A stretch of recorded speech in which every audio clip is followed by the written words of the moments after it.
Hello, my name is Alex, and welcome to Eclectic Eccentrics, a series in which we will be looking at some marvellous and some not so marvellous individuals who have been described as eccentric somewhere along the way. Their stories might delight, terrify, or intrigue you, but they will always entertain. And I have returned with Series 2 of Eclectic Eccentrics.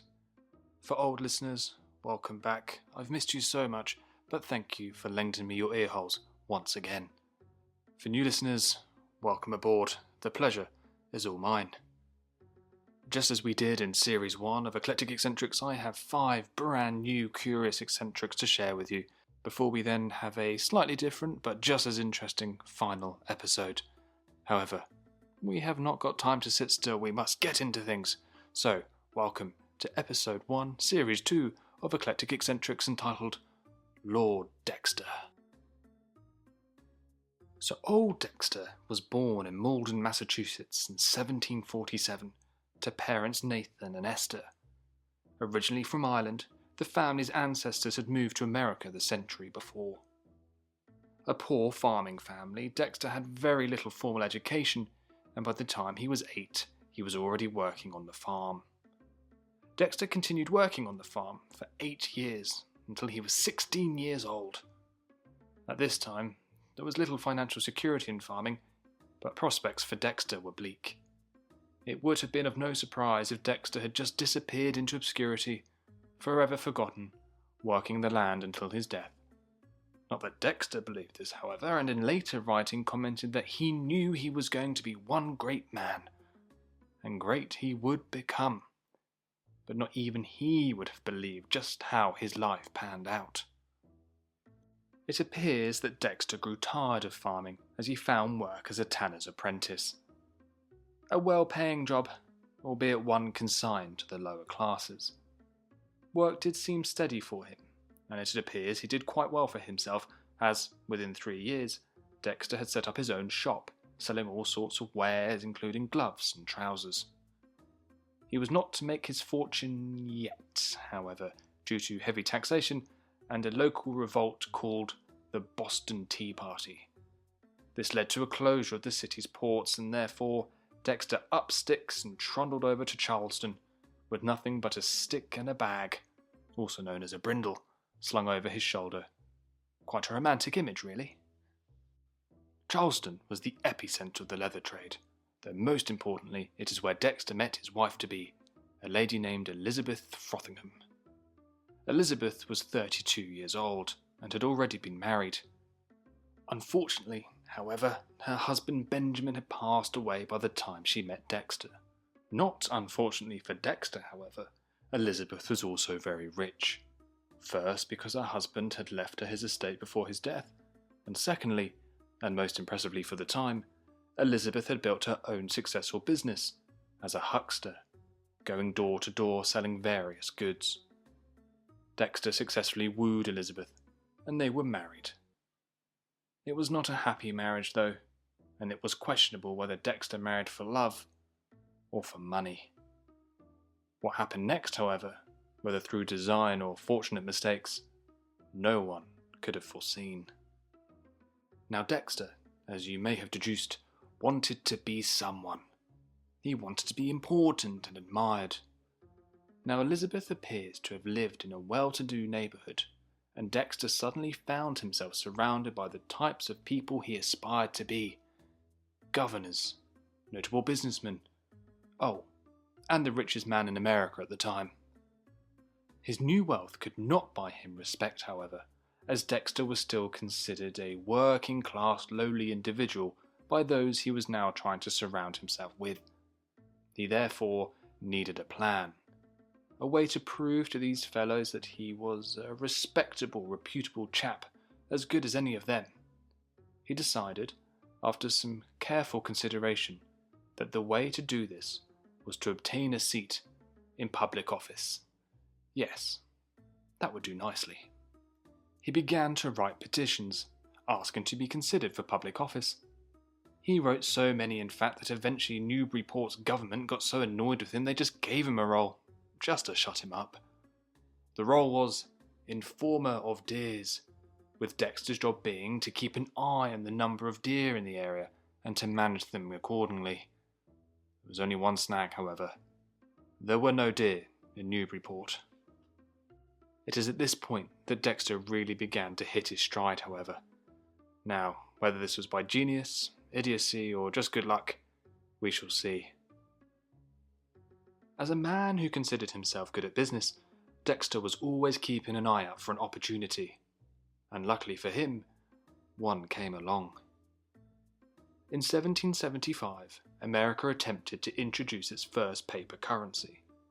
Long story short, it did not go well, and through a series of unfortunate events, banks were forced to print more and more paper money, and soon these new bills were flooding the market.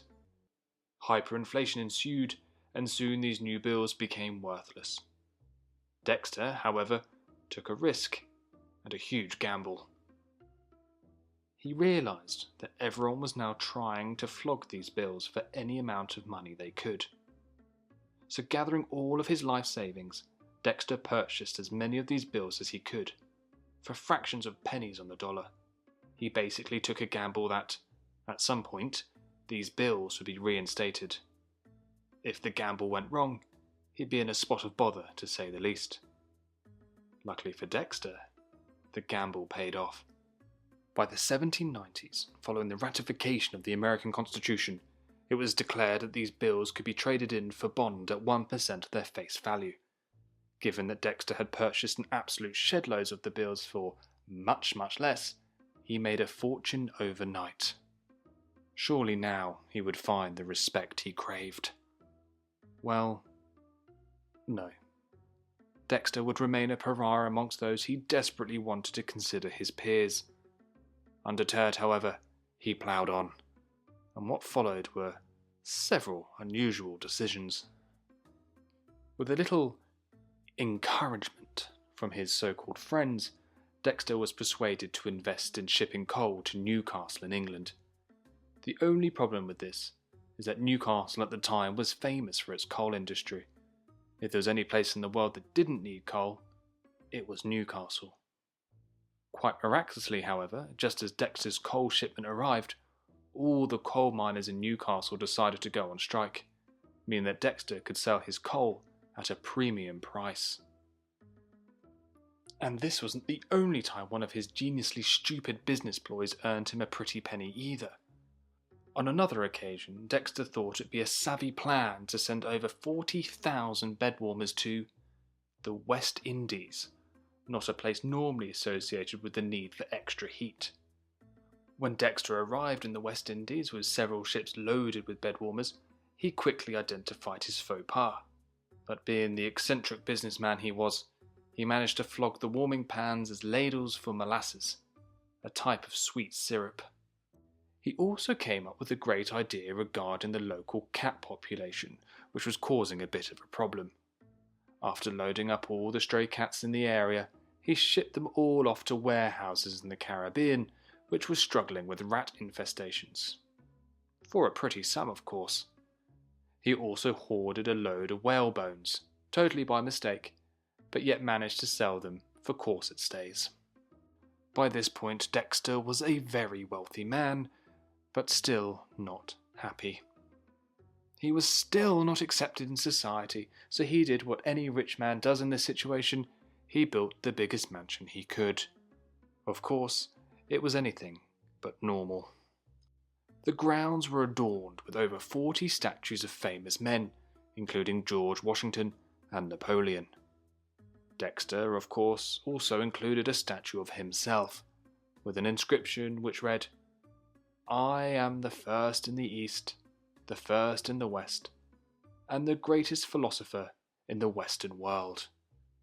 To ensure that everyone knew this, Dexter would walk around the streets asking anyone he came across if they knew the greatest man in the East. No matter the response, Dexter always made sure his unsuspecting victim would leave knowing the answer. Dexter also used to, from time to time, enjoy repainting the inscriptions under the statues and rewriting history in the process. On one occasion, when he hired a painter to change the inscription under Thomas Jefferson, they disputed what should be written. The painter correctly painted Declaration of Independence, whereas Dexter, wrongly, thought it should read Constitution. Frustrated with the painter, Dexter armed himself with a rifle and fired a shot at him. Fortunately, he missed. Beyond this, there were minarets and mausoleums for Dexter to also show off and enjoy. Not content with just the one big house, Dexter also bought an estate in Cheshire, New Hampshire. In the pursuit of class, he began to offer money to children and drinks and dinner to adults, who referred to him as the Earl of Chester. Earl Dexter, however, would not settle for just being a mere Earl for very long. Eventually, he just began referring to himself as Lord Dexter, and told everyone who worked for him to do the same. To go along with this self-appointed title, the Lord also purchased a library of books, even though he didn't read, and amassed a large gallery of paintings, because he had it in his head that this was something that posh English blokes did. Of course, when you are a lord, you need to surround yourself with the right people, which is exactly what Dexter did. Sort of. He first hired his own poet. This poet was actually a young man Dexter had met at the local market selling fish out of a wheelbarrow. Having heard that Italian poets were crowned with mistletoe, Dexter tried to create this practice. Not with mistletoe, however, as he didn't have any in his garden. No, he used parsley. Dexter also found himself some new pals, a chap called John, who had opened his own school and taught subjects he knew absolutely nothing about, and a woman called Madame Hooper, a local fortune-teller, who gave Dexter advice in exchange for tea. For some completely unbeknownst reason, Lord Dexter still found the respect and adulation he so deeply craved wanting. So, of course, he did the most logical thing. He faked his own death. And Dexter, being the man he was, naturally had the most lavish of funerals. 3,000 guests rocked up. The offer of expensive wine probably had nothing to do with it, and to begin with, the whole affair went perfectly. Well, so thought Dexter, who spied on the mourners from some hidden corner. During proceedings, however, he suddenly realised that his wife was not crying. Enormously put out by this, Dexter crept out behind her when she was in the kitchen and swiftly hit her with his cane. He then dropped the whole facade and began mingling with the other guests, acting like nothing had happened. There is one very good reason that his wife, Elizabeth, may not have been crying, and that was that Elizabeth was in on the whole thing and was perfectly aware that her husband was in fact not dead, but just a complete fool. Poor Elizabeth had to put up with a lot in their marriage, including times where her husband would tell guests who came to their house that she had in fact died, and that they were speaking to Elizabeth's ghost. After writing what was described as an unintelligible mess of a memoir, it was allegedly missing all forms of punctuation, Lord Dexter died, properly this time, on the 26th of October, 1806, aged 59. A lifetime of drinking finally catching up with him. And that brings us to the end of this episode. But before you go, dear listener, it is now up for you to decide whether Lord Dexter was a brilliant businessman or just a bumbling buffoon who just got very lucky. Either way, at least he kept his enterprise interesting. Let me know what you think in the comments, and until next time, I wish you farewell.